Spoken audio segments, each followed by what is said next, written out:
Volume study 4 ಯೆಹೋವನ ಮುಯ್ಯಿ ತೀರಿಸುವ ದಿನದ ಹರ್ಮಗೆದೋನ್ ಯುದ್ಧ. ಅಧ್ಯಾಯ 7 ರಾಷ್ಟ್ರಗಳು ಒಟ್ಟುಗೂಡುವುದು ಮತ್ತು ದೇವರ ರೌದ್ರದ ಮಹಾ ಬೆಂಕಿಗಾಗಿ ಅಂಶಗಳ ಪೂರ್ವ ಸಿದ್ಧತೆ. ಪುಟ 255. ದವಸ ಧಾನ್ಯವನ್ನು ಬೆಳೆಯುವವರು ನೈಸರ್ಗಿಕ ಕರೆಯಂತೆ ಅದನ್ನು ಉಣ್ಣಲಾರರು. ಮೊದಲನೆಯದಾಗಿ ಬೆಳೆದ ಬೆಳೆಗೆ ಸುಂಕವನ್ನು ಕಟ್ಟಬೇಕು. ಇಂಡಿಯಾದ ಜನಸಂಖ್ಯೆಯಲ್ಲಿ 10 ಮಿಲಿಯನ್ ಜನರು ಕೈಮಗ್ಗದ ಹತ್ತಿ ಬಟ್ಟೆ ನೇಯ್ಗೆಗಾರರು ಮತ್ತು ಈಗ ಕರಾವಳಿಯಲ್ಲಿರುವ ಯಂತ್ರೋಪಕರಣಗಳು ಇವರ ವೃತ್ತಿಯನ್ನು ನಾಶಪಡಿಸಿದೆ ಮತ್ತು ಅವರಿಗೇನನ್ನೂ ಉಳಿಸಿಲ್ಲ ಮತ್ತು ಕಷ್ಟಕರ ಸ್ಥಿತಿಯಲ್ಲಿ ಕೃಷಿ ಮಾಡಬೇಕಾಗಿದೆ.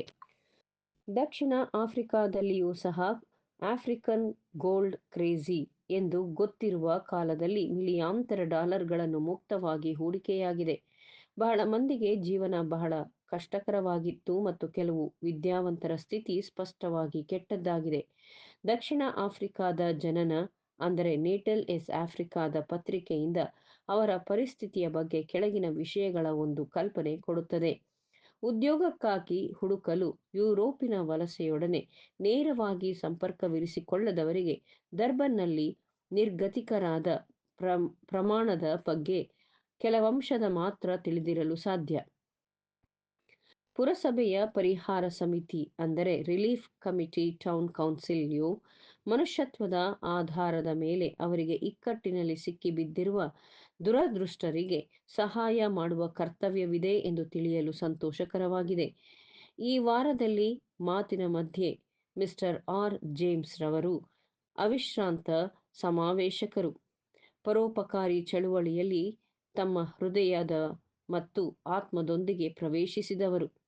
ನಾವು ಖಚಿತವಾಗಿ ಹೇಳುವ ಪರಿಹಾರದ ಕಾರ್ಯವು ಖಚಿತ ಸ್ಥಳದಲ್ಲಿ ತಾತ್ಕಾಲಿಕ ಉದ್ಯೋಗವನ್ನು 50 ಜನರಿಗೆ ಕೊಡೋಣವಾಯಿತು. ಜನರು ಗುಮಾಸ್ತ ಕಸುಬು ಅಲ್ಲದೆ ನಿಪುಣರಾದ ಕುಶಲಕರ್ಮಿಗಳು.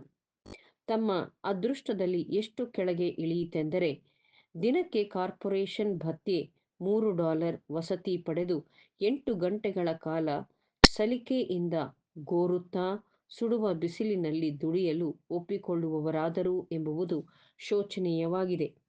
ಅದೇ ಸಮಯದಲ್ಲಿ ಖಾಲಿ ಹುದ್ದೆಗಳಿಲ್ಲ.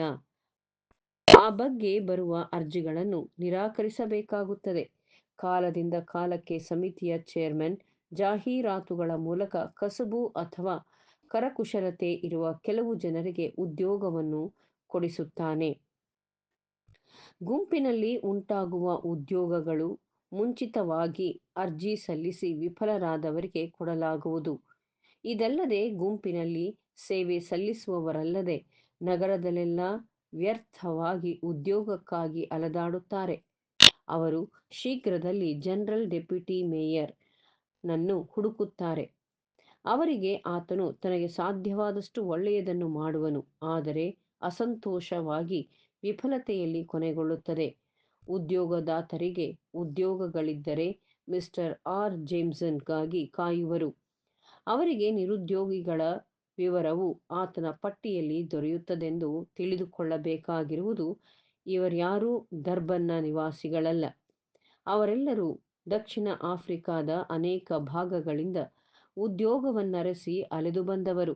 ಡರ್ಬನ್ನ ಅನುಭವದಲ್ಲಿ ಯಾವುದೇ ರೀತಿಯಲ್ಲಿ ಏಕಮಾತ್ರವಲ್ಲ, ಸಮಾನವಾದ ಶೋಚನೀಯ ಪರಿಸ್ಥಿತಿಗಳು ಬೇರೆಡೆಯಲ್ಲೂ ಇದೆ ಎಂಬುದಕ್ಕೆ ಬಹಳ ಸ್ಪಷ್ಟವಾದ ಆಧಾರಗಳಿವೆ.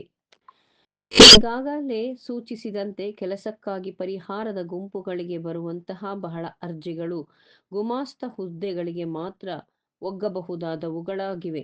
ಆಗಾಗ್ಗೆ ಅಥವಾ ಬಹಳ ಬಲವಾಗಿ ಒತ್ತಿ ಹೇಳಬೇಕಾದರೆ ದಕ್ಷಿಣ ಆಫ್ರಿಕಾದಲ್ಲಿ ಅಂದರೆ ನೇಟಲ್ನಲ್ಲಿ ಇವುಗಳಿಗೆ ಸಂಪೂರ್ಣವಾಗಿ ಅವಕಾಶವೇ ಇಲ್ಲ.